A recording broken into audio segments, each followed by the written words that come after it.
Got something in my hair. What the? Hi everyone, my name's Pete, or Petros if you will. Yes, I'm a newbie. I'm going to be part of the new cover team for the train. I'll just be appearing here and there. No fixed day, I'll just be filling in where I can. I'm going to be talking to you about dinosaurs. A subject which, incidentally, I like to think I know a lot about. But unfortunately that doesn't really qualify me to talk in depth, so you'll probably just get what I've learnt from walking with dinosaurs and flicking through old primary school library books. Sorry to all you paleontologists subscribed, because I know you guys love TeamCrazyTrain. Anyway, I'm going to take you through each period that the dinosaurs lived in, as if it was a TV show, so seasons 1 to 3. Oh, and by the way, if you're researching this, don't type in dinosaur period into Google with safe search off.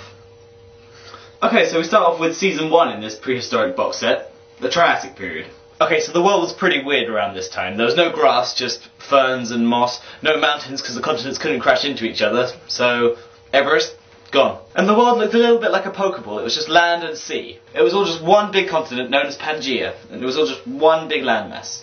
There was no such thing as separate countries or foreigners. This would be some racist idea of paradise, but it was 200 million years ago. That's how far removed from the truth you are. This was kind of the pilot episode for dinosaurs. They were around, but they weren't really dominating. You had dinosaurs like Coelophysis, which were kind of like long-necked raptor thingies. They were dangerous, but not, oh my god, they set a trap, Jurassic Park 3 dangerous. That movie was stupid.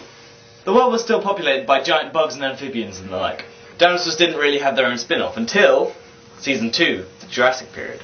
This is everyone's cliche view of what dinosaur times were like. It was lush and green and all sorts of species everywhere. It was the time when the show was in full swing before all the arguments and drug problems. This period had dinosaurs known as sauropods, which everyone knows as the ones with really long necks and just big. Apparently their eggs were the size of this, and they were given birth to by a long tube coming out of the mother and down to the floor, and then like being shoved all the way through like a little toothpaste tube.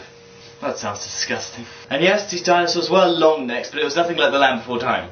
I mean, come on, their brains are about that big, which would make concepts like friendship and teamwork completely impossible. I think the 6-year-old me is looking into the future and crying at what a logical dick I've become. It's a Leopleurodon. This period also had a wider range of the more famous species, such as Brontosaurus, Stegosaurus, Allosaurus, and Leopleurodon.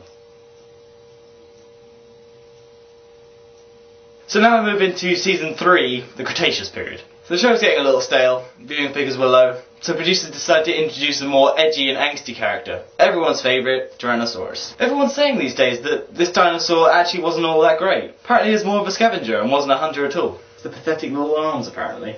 It kind of breaks my heart to think that my childhood idol was a fake. I looked up to you, man. I wanted to be you. And so, after only a few 100 million years of being on air, the show was cancelled. Tragic. Some say it was a giant meteorite that wiped them out. Others say it was a sudden ice age.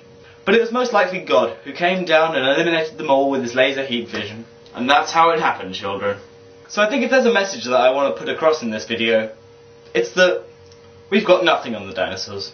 They ruled the Earth for over 150 million years. We've been here for about 1 million. And we're already dabbling with prospects of annihilation, what with global warming and nuclear weapons. Every day we're inching that bit closer to God coming down and destroying us with his heat vision. So just remember, the dinosaurs knew how to do it. They either sat around or just ate each other. Okay, I've used up just about all the knowledge I know about dinosaurs, so I'm gonna go now. Thank you for watching my first video. I'm very proud to be contributing to Team Crazy Train, and I'll be seeing you soon. Also, a quick mention of Geordie's personal favourite dinosaurs, because I didn't pick up on her first request.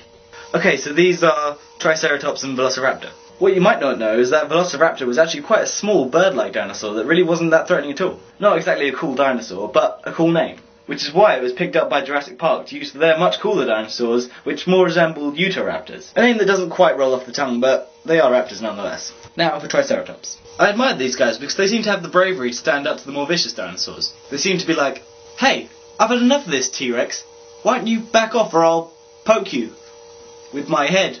Also, they have those really cool horn things on their forehead, which the elephant tried to copy but ended up with them there.